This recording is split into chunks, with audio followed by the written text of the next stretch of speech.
My name is Irena Swanson and I love to sew. I make clothes and I make quilts. The quilts I make mostly with the two-piecing method. But any sewing generates leftovers, and here are some examples. These are leftovers from clothes making. These are remnants from cutting fabric from selvage to selvage, remnants from strip piecing, remnants from two-piecing. Here's a tube. And here are some general trimmings and leftovers from various quilt parts. I do not throw pieces like this away, but instead I make leftover quilts, such as the one behind me.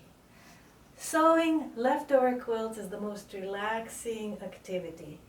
You don't have to worry about running out of coordinating fabrics, and you just make blocks and blocks and blocks until you have a lot of them, and I will show you my collection of blocks. The only consideration that I have for remnant quilts is I separate my fabrics, my remnants, into brights and what I call browns, even though some of them are not very brown.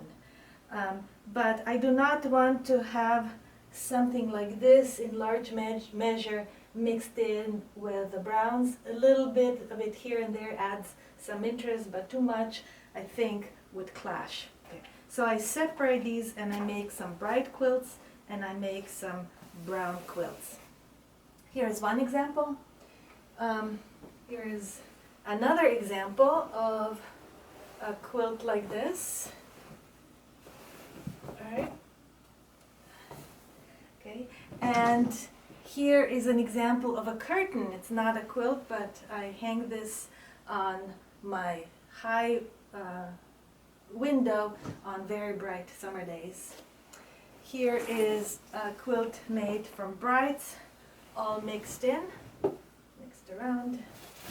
And then I also make shopping bags from remnants, and you may want to watch my video on making very sturdy shopping bags. They come in various sizes. This one, for example, carries very large brown quilts. Okay. So the process is very simple. It's mostly built in log cabin fashion, and for browns I settled on finish size 6 inches. Sometimes the center is a leftover from something, but mostly they're built in log cabin fashion. The only reason I'm settling on 6-inch finish size is because I have a 6.5-inch template, but any size would work. So we have strips, and the other ingredient for these blocks are partial blocks. So here are some partial blocks. Some are bigger than others. So for example, this one, I start with the center, then this log was added, and this log, next will be this log and that log, and so on, until we reach the desired size. So here is the process, very simple. Whatever size strip you have, it might be much shorter, it might be longer, and then to that we sew those partial blocks. When we get to a block that's sufficient size, then I put down my template, trim all the way around it, and I have a block. For all the others, I only trim on this one side, on the right side. I don't have to make exact, precise cuts all the way around every time. I'll do the trimming at the very end. Okay, so let me give you another schema of how this is done. So here we might start with a center like this, like that, trimmed here on this side, and then to this side we add the next log in this horizontal fashion, and after we add this log we trim just this side. We might get to something like this, trim this side after adding this log, and then trim to this size the next log, and so on. Again, I want to emphasize that we don't have to trim all the way around, just trim this one side. So it's very relaxing, very easygoing. The only thing I do pay attention to, when I have a blog that's so narrow and tall, the next log will probably be fairly wide. And when instead I have a short but wide partial block, then I may want to add a narrow log to the next step. Well, that's it. That's how I generate these blocks. And I have a lot of fun generating these blocks. This is how much fun I have.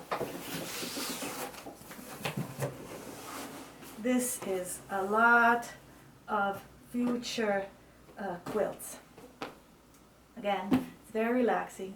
One reason for making a lot of blocks is in each one period I may have remnants from one particular fabric, and I might use it over and over in blocks. So here's two of them together that have the same edge. But in these scrappy quilts, I may want to separate like fabric. So I just choose blocks from different periods and I will have more variety. But it's okay if we have some pieces of the same fabric close together. It's fine variety as well. Once we have these blocks, we sew them into rows. So in this particular quilt, the blocks are on point, and this row here has 13 blocks per row. So does this one and this one. The next one has 11, 9, 7, 5, 3, 1.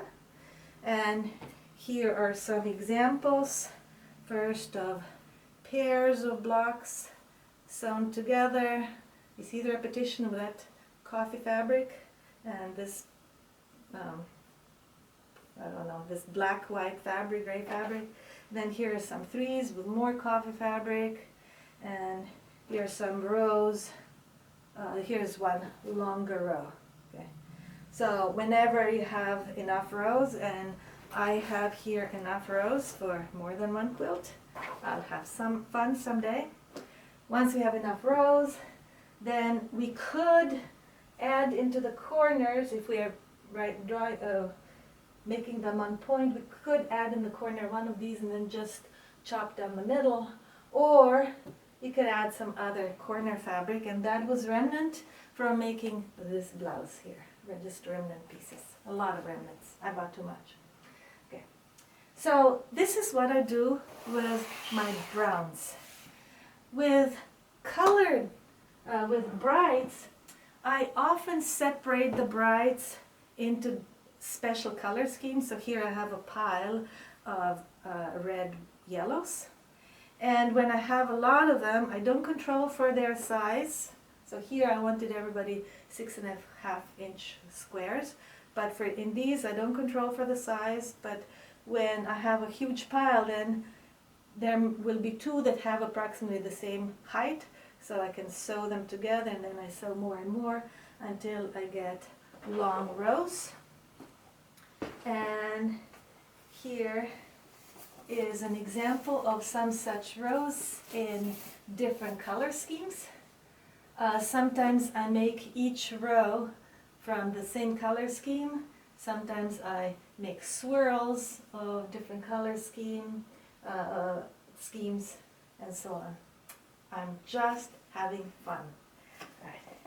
And that's all there is to it. Now you go and you play with your own remnants and make your own relaxing remnant quilts. Bye.